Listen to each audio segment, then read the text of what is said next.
Lo udah denger belum?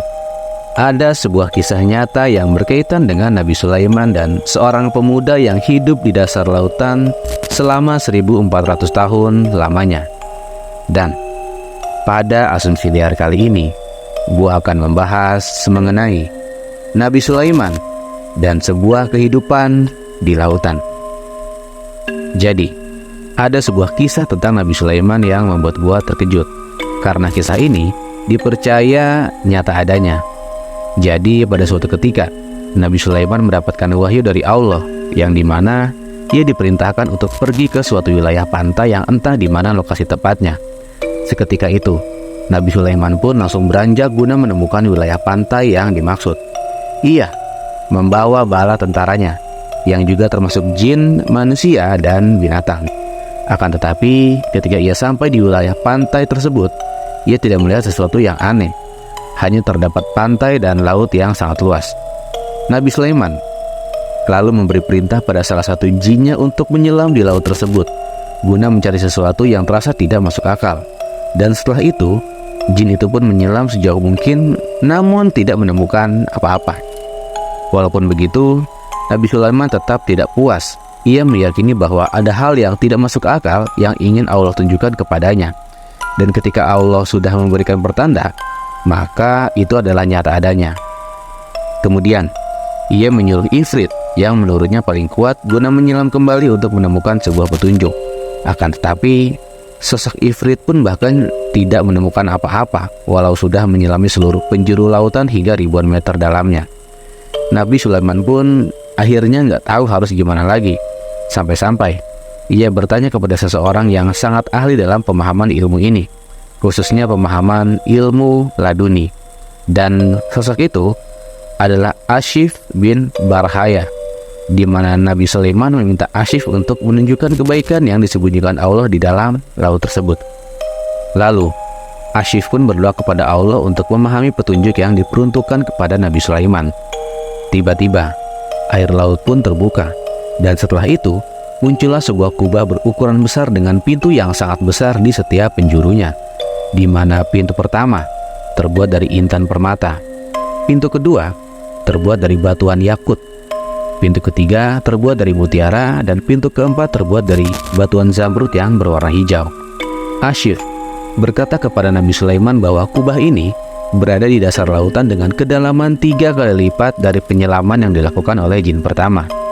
Nabi Sulaiman pun memandang dengan penuh kekaguman kepada kubah putih yang perlahan-lahan menepi dengan sendirinya, yang kemudian pintu-pintu itu terbuka dan tidak ada setetes air pun yang membasahi bagian dari dalam kubah tersebut. Lalu beliau pun masuk dan menemukan seorang pemuda yang sedang beribadah di dalamnya. Dan seketika itu beliau mengucapkan salam dan berkata seperti ini, "Wahai pemuda, mengapa engkau tinggal di dasar lautan di dalam kubah ini?" Dan setelah menjawab salam beliau, pemuda itu pun bercerita bahwa dahulunya ia merawat dan melayani kedua orang tuanya yang cacat, di mana ibunya dalam keadaan buta sedangkan ayahnya dalam keadaan lumpuh selama hampir 70 tahun lamanya.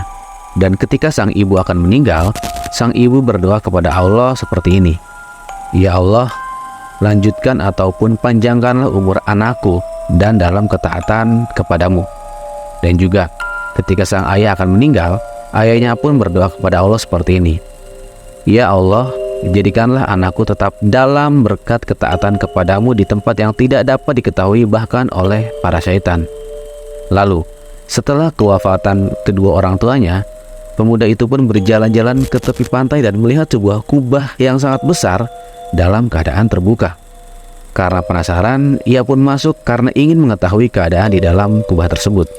Akan tetapi, tiba-tiba kubah itu pun tertutup dan ada sosok entitas yang membawa kubah besar itu kembali ke dasar lautan yang terdalam, yang dimana setelahnya ia menghabiskan waktunya hanya dengan beribadah kepada Allah di dalam kubah tersebut. Nabi Sulaiman pun bertanya, "Pada masa siapakah engkau hidup?"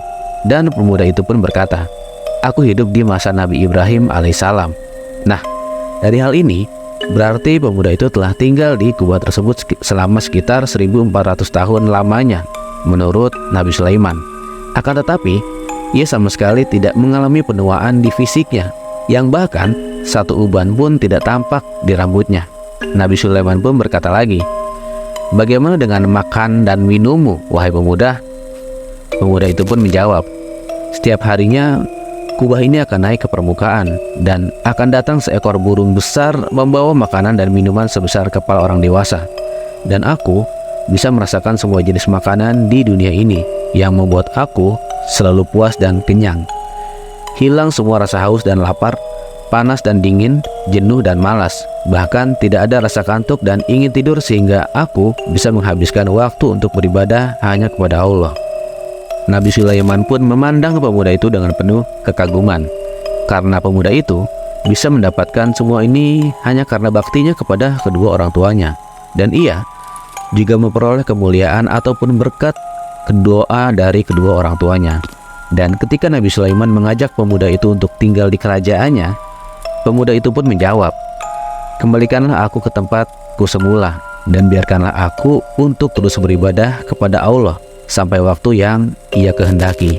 Lalu Nabi Sulaiman pun keluar dari kubah besar tersebut dan memerintahkan untuk mengembalikan kubah itu ke tempat semulanya. Kemudian Asyif pun menadahkan tangan dan berdoa lagi kepada Allah, dan perlahan-lahan kubah itu masuk ke dalam laut bersama dengan pemuda yang sangat mencintai Allah, bahkan kedua orang tuanya. Tapi balik lagi, ini adalah keyakinan yang dianut oleh umat Islam, dan untuk keyakinan lain, mohon dengan bijak dalam mencerna informasi yang gua bagikan. So, seperti biasa, mari kita berasumsi liar di kolom komentar.